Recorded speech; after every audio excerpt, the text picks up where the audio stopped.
ગુજરાતભરના તાજા અને સચોટ સમાચાર મેળવવા માટે અમારી રાષ્ટ્રીય સમાચાર ચેનલને સબસ્ક્રાઇબ કરો અને બેલ આઇકન પર ક્લિક કરો। સુરત શહેરમાં Gujarat state power lifting association દ્વારા ચેમ્પિયનશિપ ટુર્નામેન્ટનું આયોજન કરવામાં આવ્યું છે, જેમાં મોટી સંખ્યામાં ખેલાડીઓએ ભાગ લઈ પોતાની પ્રતિભા બતાવી છે। સુરત શહેરના રાંદેર વિસ્તારમાં આવેલી ઇસ્લામિક ઝિમ્બાના ખાતે Gujarat state power lifting association દ્વારા પાવર લિફ્ટિંગ સ્ટેટ ચેમ્પિયનશિપનું આયોજન કરવામાં આવ્યું હતું, જેમાં સુરત સહિત સમગ્ર ગુજરાતમાંથી 130થી વધુ ખેલાડીઓએ ભાગ લીધો હતો। આ ચેમ્પિયનશિપના કાર્યક્રમમાં ભાજપના બિનહરીફ ચૂંટાયેલા ઉમેદવાર મુકેશભાઈ દલાલ સહિતના આગેવાનો ઉપસ્થિત રહ્યા હતા, તેમજ એસોસિએશન સભ્યોએ પણ હાજરી આપી હતી। આપનો પરિચય? મારું નામ હર્ષ અશોકભાઈ મહેતા છે। કઈ જગ્યા પર શું કાર્યક્રમને શું જવાબદારી છે? આજે આપ સૌ જોઈ રહ્યા છો કે આજે Gujarat state power lifting association 2024 દ્વારા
સ્પોર્ટને સપોર્ટ કરવા માટે લોકોમાં જાગૃતિ આવે તે માટે યોજાયેલ આ ચેમ્પિયનશિપમાં 130થી વધુ ખેલાડીઓ ભાગ લઈને તમામ ખેલાડીઓએ પોતાની પ્રતિભા બતાવી હતી।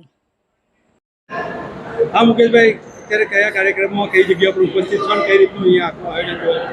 Gujarat state power lifting association દ્વારા આયોજિત 2024ની પાવર લિફ્ટિંગ ટુર્નામેન્ટના ઉદ્ઘાટન પ્રસંગે હું હાજર છું।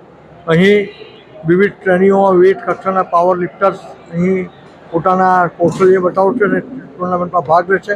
આ ટુર્નામેન્ટની મેં ખુલ્લી મૂકી છે। કેટલા પાર્ટિસિપન્ટ છે? લગભગ 130 જેટલા પાર્ટિસિપેન્ટ છે। અને કયા પ્રકારનો અહીંયા માહોલ જોવાઈ રહ્યો? અહીં છોકરાઓ યુવાનોને ખૂબ ઉત્સાહ છે અને હમણાં જ એક છોકરાએ, ખૂબ નાના છોકરાએ હમણાં 65 કિલો સુધીની ડેડલિફ્ટ મારી, એ જોઈને મને ખરેખર ખૂબ આશ્ચર્ય થયું। તમે પોતે સ્પોર્ટના સાથે જોડાયેલા છે, આમ જોવા જઈએ ગમતો વિષય છે, શું કહેશો આજે?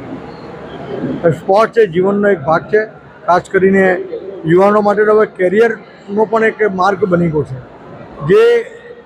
જે રીતે 2014થી નરેન્દ્રભાઈ મોદી સાહેબના નેતૃત્વ હેઠળ સ્પોર્ટ્સને મહત્ત્વ મળી રહ્યું છે, સ્પોર્ટનું ઇન્ફ્રાસ્ટ્રક્ચર સમગ્ર દેશમાં ઊભું થઈ રહ્યું છે અને સ્પોર્ટ્સમેનોને પણ ગામડે ગામડે અને શહેરના નાના નાના કસ્બામાં પણ જે રીતનું પ્રોત્સાહન મળી રહ્યું છે, આપણે જોવું છે કે કેટલાય ઓલિમ્પિકોમાં, કેટલીય આંતરરાષ્ટ્રીય ટુર્નામેન્ટમાં હવે આપણે 100 એવોર્ડ સુધી મળે છે, ગોલ્ડ મેડલ, સિલ્વર, આ તે પહેલાં આપણું કશું મળતું નહીં હતું।